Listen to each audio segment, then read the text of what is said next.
Every school has its share of rumors. Some whisper about the spirits giggling in the corridors. Others swear the toilets are haunted. A few speak of extra voices echoing through the halls.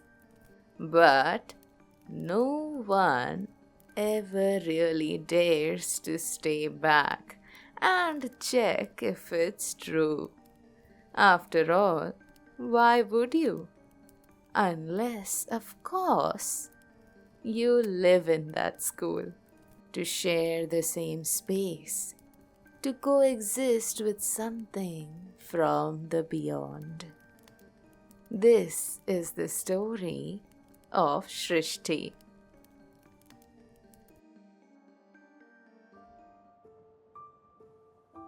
When her parents chose Scarlet High, tucked deep in the hills of Uttarakhand, they felt relieved.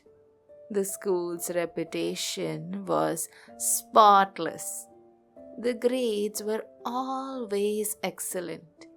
Co-curricular activities were not optional, they were expected. The students walked with confidence, spoke with clarity, carried discipline without fear. Traditions ran deep. Even the campus itself had a charm. Stone buildings with sloping roofs, staircases worn smooth by decades of footsteps. From the outside, it seemed like the perfect place. Srishti's parents believed Scarlet High would straighten her out, fix her careless attitude, teach her respect. They never questioned what lay beneath the polished surface. From the very first day, every new student received a number. Not from the principal, not from the teacher, but from her. Nobody had ever seen her face, but everyone knew she existed. The numbers simply appeared overnight, always neat, always permanent, and never repeated. One by one, every child was marked. No one dared to speak of it in assemblies or classrooms, but in the dormitories, under the blankets, and behind the curtains, the warnings spread. Accept your number. Never mock it. Never ask for more. And never, ever go near the east wing. That was where her room had been, at least when she was alive. On Srishti's first night, she lay under her blankets, clutching it tightly to her face. The dormitory was still. The silence, broken only by occasional groan of the old wood. Moonlight spilled across her bed, sharp and cold. She forced her eyes shut, praying for sleep. Then it came. A sound, a faint scratching, slow, deliberate, nails dragging across the wood. Her body went rigid, heart pounding. She pulled the blanket down just enough to peek. By the cupboard stood a figure, thin, swaying. Its twitching hand hovered over the cupboard handle, restless, impatient. Her throat tightened. Srishti's throat tightened. She fumbled for the lamp. The bulb flickered to life, and the shadow was gone. The cupboard stood silent, closed and empty, except Srishti's uniform, hanging neatly outside. On it, stitched in tiny numbers, 4, 5, 9. Her gaze darted to the wooden bed frame beside her pillow. The number had been carved deep into the wood. She gasped, shaking the girl above her. "Hey, look!" Sleepy eyes widened, and soon the whole dormitory was staring. Then came a wave of relief. 459, so high, far from danger. Nothing to fear. Srishti didn't understand their reaction, but did she care? Not really. That week she noticed Arjun, older, quiet, always obeying the rules, but carrying an aura that made others keep their distance. His shirt bore the number 001. She teased him once, asking if he was proud to be first. His eyes hardened. "It isn't something to be proud of." His words were flat, final. Srishti laughed it off at first, but soon realized how others treated him. Respectful?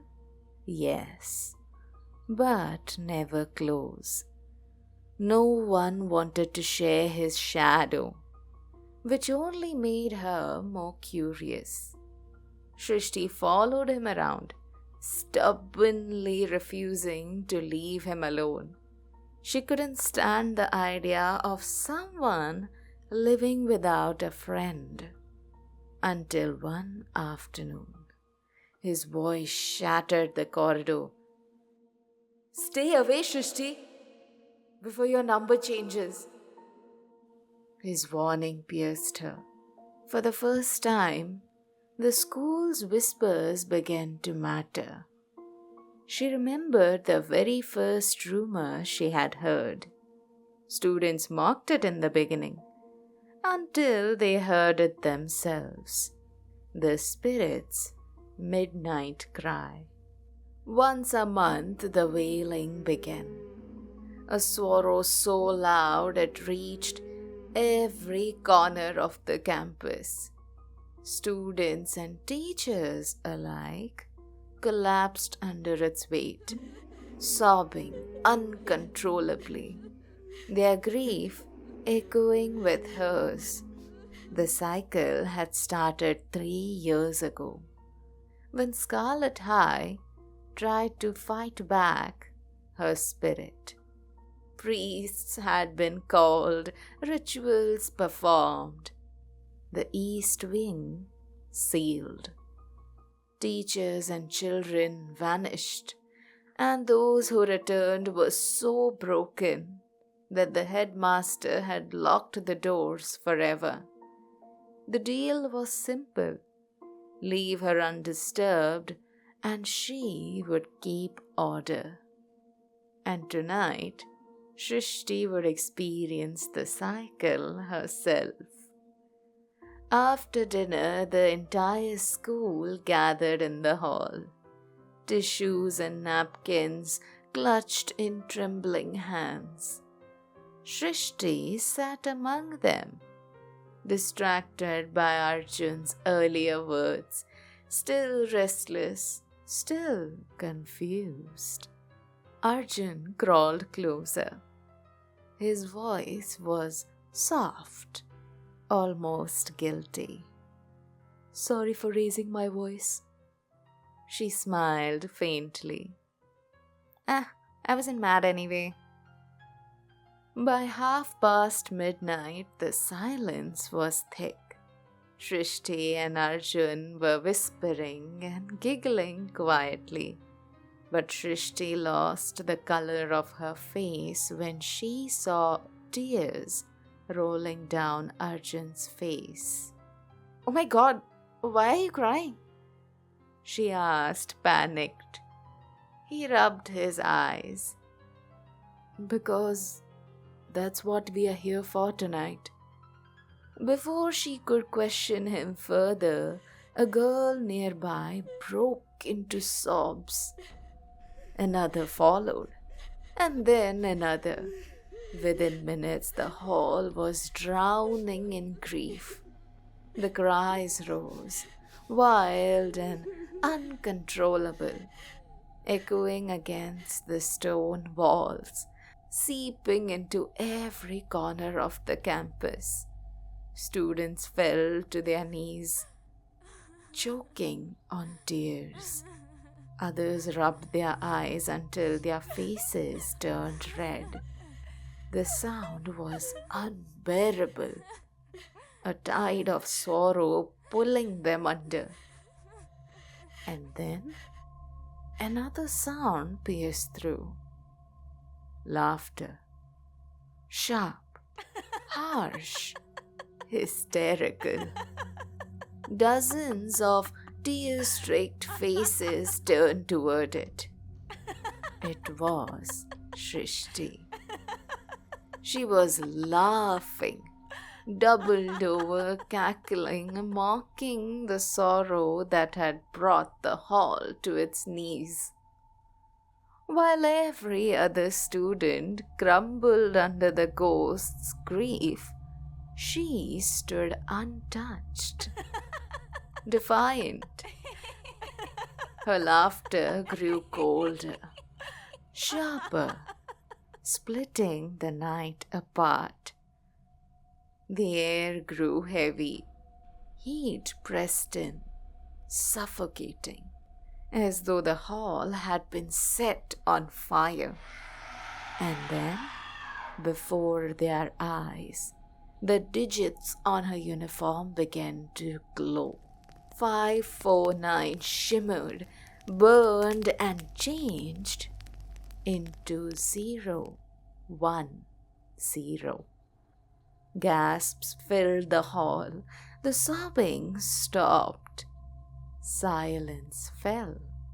Every eye fixed on Srishti.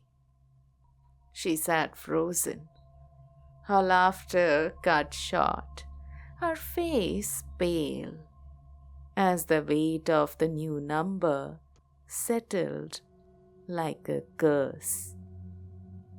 From that night on, everything began to change.